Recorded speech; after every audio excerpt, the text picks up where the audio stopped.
Are you struggling with finding your perfect planner? Are you struggling with staying consistent in journaling every single day? Don't you feel like journal every single day? Then this might just be the video for you, because I have found my perfect planner and I am using it consistently every single day and I'm loving it. So just stay tuned and I'll tell you why.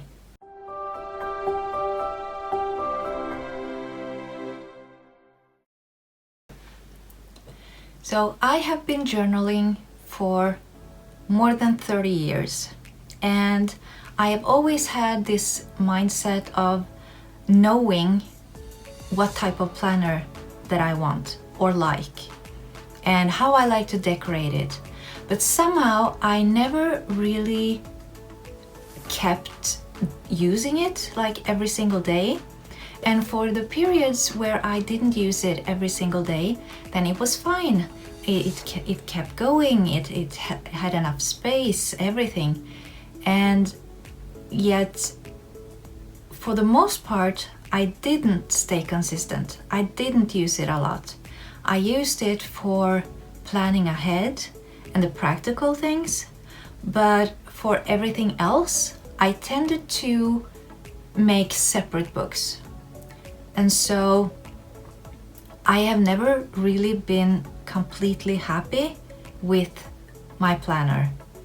Now, I had a process this last winter actually, where I finally gave up. I said to myself that if I'm gonna have the perfect planner, then I'm gonna have to make it myself. So for the 100th time, I decided to start a bullet journal, because then I can add whatever I want and I will make the book mine, like perfectly mine. And so I got the bullet journal, I got the book that had the most pages so that I would have more than enough to fill a whole year. But that's when I discovered something really, really important. And so in order for you to find your perfect book, there are some criterias. Now, if you want to see me flip through this bullet journal and my thought process and how I came to all of this, then make sure that you subscribe to my channel, because that is the next video coming up after this one. So I found out that there are a few things that actually I was missing out on in order to find my perfect planner. So actually there are 3 things that I discovered using that method that was lacking in order for me to find my perfect journal. And so I'm going to share that with you right now. So the first thing, and that is the hardest part, that is of course the book itself. Now, you need to find a book that will match your functionality. Like, what do you want your book to contain? Is it like, are you just looking to plan ahead and like schedule things?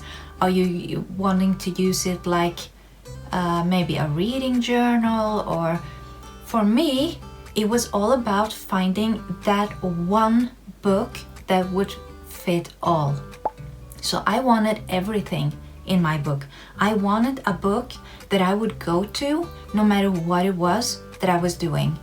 And so that would also give me a reason to keep using the book, not just every day, but throughout the day, every single day. And so the functionality of the book is really, really important. And that's when I discovered my non-negotiables. Now this is super important. What I want you to do is make a list of what does your book have to have in order for it to work for you. So for me, it was a few things. First of all, I needed a book that would actually last me a whole year, because I'm the kind of person, I start already in January planning next Christmas and holidays and work schedules and everything. So that needs to be right at the beginning of my book, so I can start using the book for the whole year. Now the rest, like with a bullet journal, you tend to decorate month by month. And so in order for me to do a bullet journal, I would have to make all of my monthlies right away in the start of the book. Then I could start using it month by month. So I figured that, that is actually a non-negotiable for me. So I need a book that I can start and jump into right away, and I need the book to be able to contain a full year. And the second thing is I'm also a very visual person.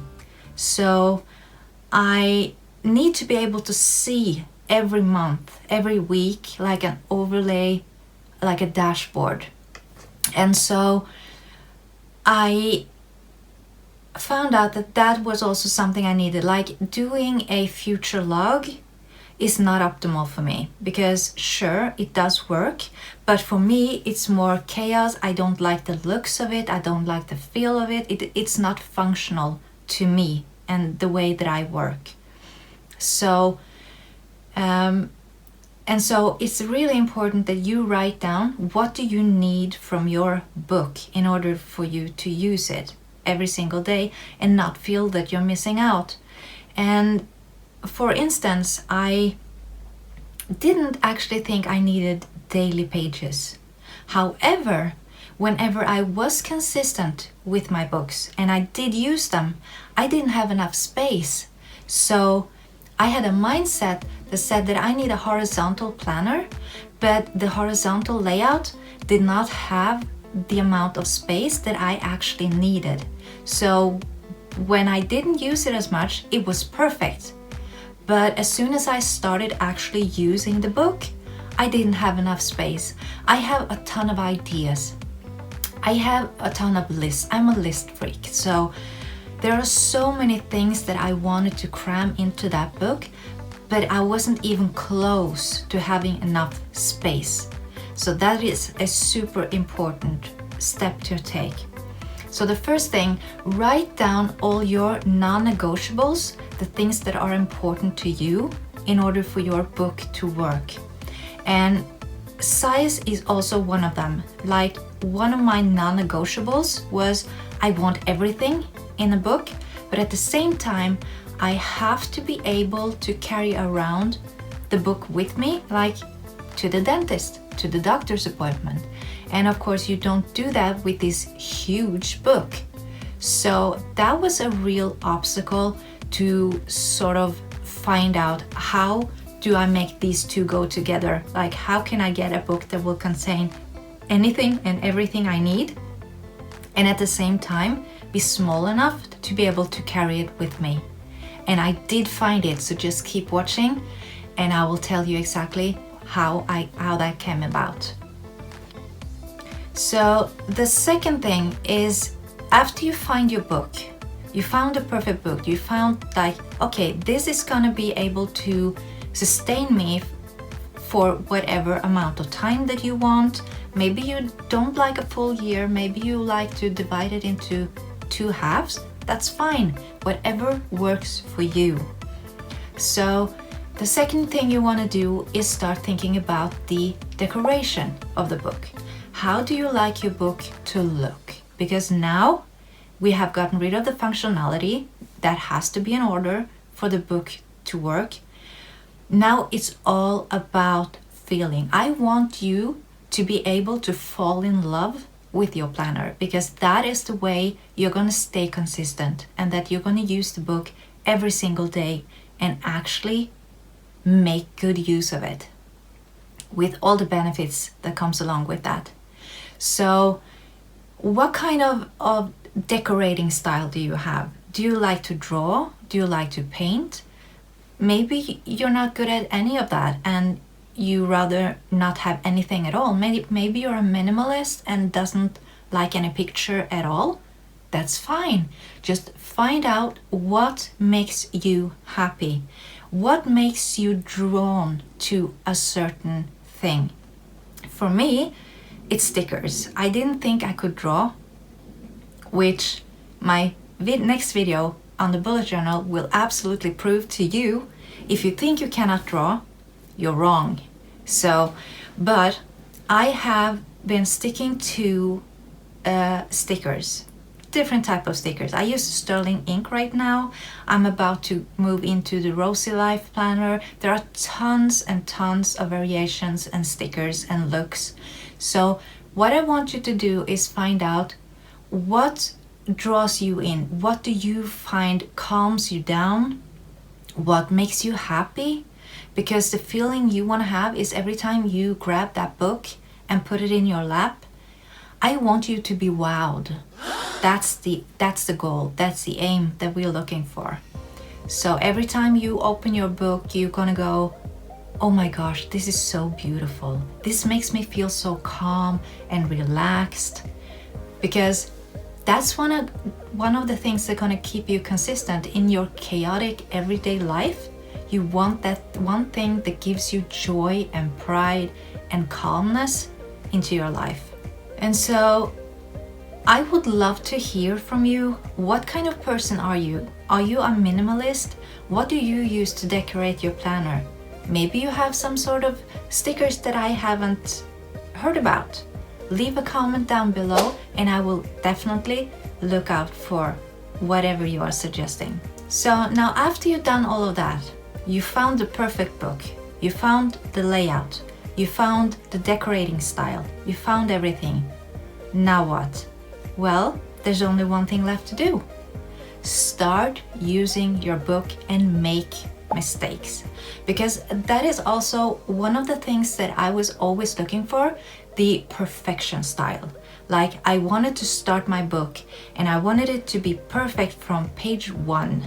And as soon as I made a big mistake and one of my pages looked horrible, I just wanted to throw the book away to start blank sheets. And that's not gonna happen because we're not perfect. Everybody makes mistakes. And so what I want you to do is start using the book. Start making those mistakes. Because even if you make horrible mistakes, say you want to change your layout. I tried that. And as soon as I put it down on my book, I was mind blown. I was like, oh my gosh, I have ruined my book. This is not what I envisioned at all. But because you stay consistent with the decorating part, it doesn't matter. It won't hurt your eyes every time you open that book. You will look back at that page and go, well, actually it's not as bad as I thought it was at the moment, but it wasn't functional or it didn't work out the way that I wanted to, so I'm not going to use it again. And so you won't make that mistake again, but it will be a part of your book. And the more of your love and your soul you put into that book, the more you're actually going to love the book. And for the next book, when you keep doing this, you will add more and more perfection to the book because you have learned from all of the mistakes and yet you haven't stopped. You haven't thrown the book out thinking, I'm never going to find the perfect planner, because you will feel every time you pick up that book, this book is perfect for me. Sure, I make mistakes. Sure, I screw up sometimes. But it doesn't matter. The book still feels and looks beautiful to me and is functional. It does what I need it to do. And I guarantee you, you will start loving your book and you will start journaling in that book every single day. So I hope you found this video somewhat inspirational at least. And if you did, then give it a thumbs up and make sure to check out my next video because it might be an eye-opener. Just to let you know. Bye.